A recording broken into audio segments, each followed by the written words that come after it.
Let's take a look back at units of measurement, just kind of refresh on units of measurement. At the beginning of class, I asked you, would you be breaking the speed limit in a 40-mile-an-hour zone at 60 kilometers an hour? And most of you didn't kind of have an idea. But the importance of that was to tell you that units do matter. Many of you have a speedometer that looks like this. Now, if you're going 60 kilometers an hour, you're going to be going about 33 miles an hour. Okay? Is that breaking the speed limit in a 40-mile-an-hour zone? It is not. So that's why units matter. We've got to be very careful to put units with each one of our measurements.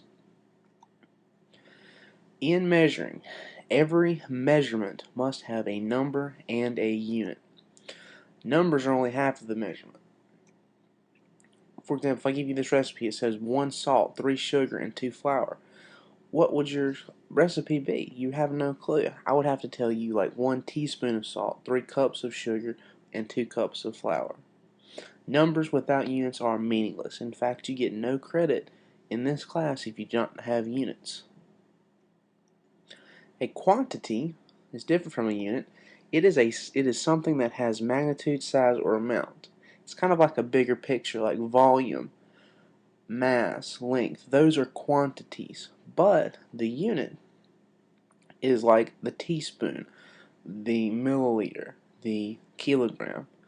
Volume, for example, is a quantity. Teaspoon is a unit. A standard unit is one that has been agreed upon in terms of meaning and size.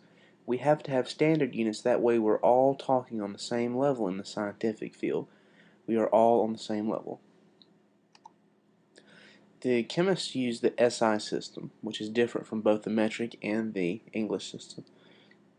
The SI system is easier to use because it is based on the decimal system like the metric system.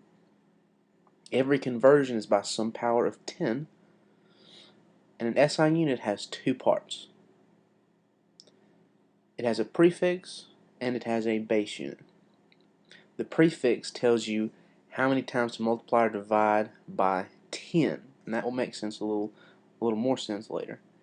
But remember, the SI system has two parts on a measurement: a prefix and a base unit.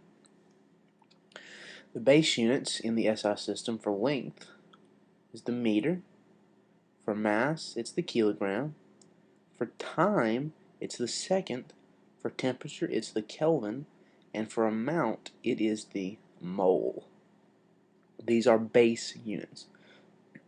Prefixes include all of these: mega, kilo, deci, centi, milli, micro, nano, pico. Now remember, it's important to memorize these exponential factors. You will not have them on the exam. Let's look at some different quantities. First one I want to look at is the quantity of mass. Mass is the amount of matter present in an object. The tool we use to measure it is the balance scale.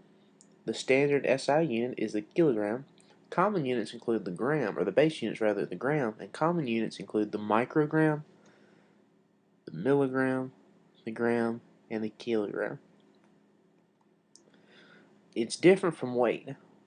Weight is the pull of gravity on matter.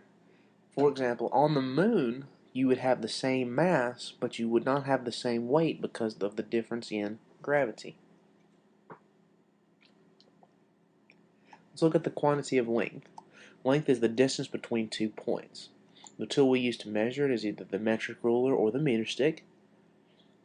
The standard unit is the meter. Common units include millimeters, centimeters, meters, and kilometers.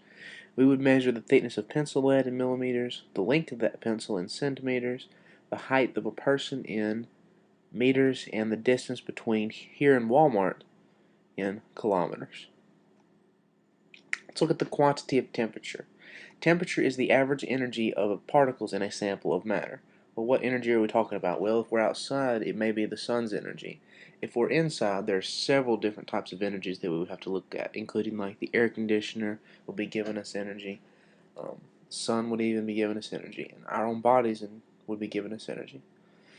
We use the Celsius scale in the SI system because that's how we can measure. Water freezes at 0 degrees on the Celsius scale, 32 degrees Fahrenheit. Water boils at 100 degrees Celsius or 212 Fahrenheit. The body temperature is 37 degrees Celsius or around 98.6 degrees Fahrenheit. And room temperature is between 20 and 25 degrees Celsius, which it's about 70 degrees Celsius, or in my room about 60. We use Kelvin as the SI standard unit in the SI system. Kelvin starts at absolute zero, which is negative 273 degrees Celsius. Degrees of Kelvin are the same size as degrees of Celsius. So therefore it makes for an easy conversion. If we're trying to find the Celsius temperature and we have the Kelvin temperature, we simply subtract 273.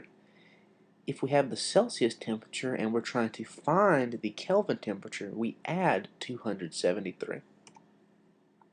Kelvin is always bigger. Always. It can never be smaller than Celsius, and it can never be negative. Never ever be negative. Let's talk a little bit about derived units. Derived units are a combination of base units. We're going to talk about two derived units this chapter. The first one is volume, which involves 3 length measurements. Some important conversions that you want to be familiar with is 1 cubic centimeter is equal to 1 milliliter. That's the most common one we will use. The second derived unit we're going to look at is density. Density is the measure of mass per volume. You probably remember that from physical science. You should have studied that extensively in physical science. Let's look at the quantity of volume. It is the amount of space that an object occupies. Volume is a length, a width, and a height measurement. Tools include a metric ruler, a graduated cylinder, a burette or volumetric flask. The standard SI unit is meters cubed. A couple conversions that you want to be quite familiar with is the 1 liter is equal to 1 cubic decimeter. 1 milliliter is equal to 1 cubic centimeter or centimeter cubed equal to 1 cc. These are all the same measurement. Let's look at the derived unit density. Density is mass over volume. It is an intensive physical property, meaning that no matter what the mass is, it's going to be the same. The quantity of density is always going to be the same, no matter how much of something you have. It's often used to identify substances such as gold. Chemists will use it to identify gold and such.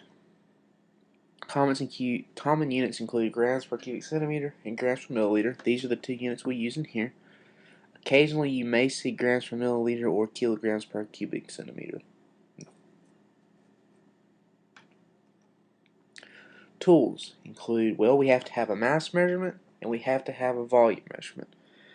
We can take the mass measurement by using triple beam balance, but the volume measurement, we have a couple different tools we can use. We can use the metric ruler to measure the length, width, and height. That would give us the volume, the amount of space it's occupying. Or we can do what's called volume by displacement and read the graduated cylinder, drop the object in there, and take the difference of the volume then. That would be the volume of that object. So tools we could use: balance scale, metric ruler, and graduated cylinder. This graph simply shows that density, as you increase the mass, the volume also increases. Density varies with temperature. Most substances expand as temperature increases, thereby increasing volume. It makes sense that the more energy you put into it, the further the molecules separate. Density usually decreases with increasing temperature. Now here is a density problem. A piece of wood has a mass of 11.20 grams and a volume of 23.10 grams. Find the density. You're given the volume and the mass. We have to find the density. Ooh, I have an error. That'll be okay. You have to find the density. You're given this problem, and here's the work that goes with it. You simply just put the factors in. D is equal to 11.20 divided by 23.10, and you should get this answer, 0.48, repeating.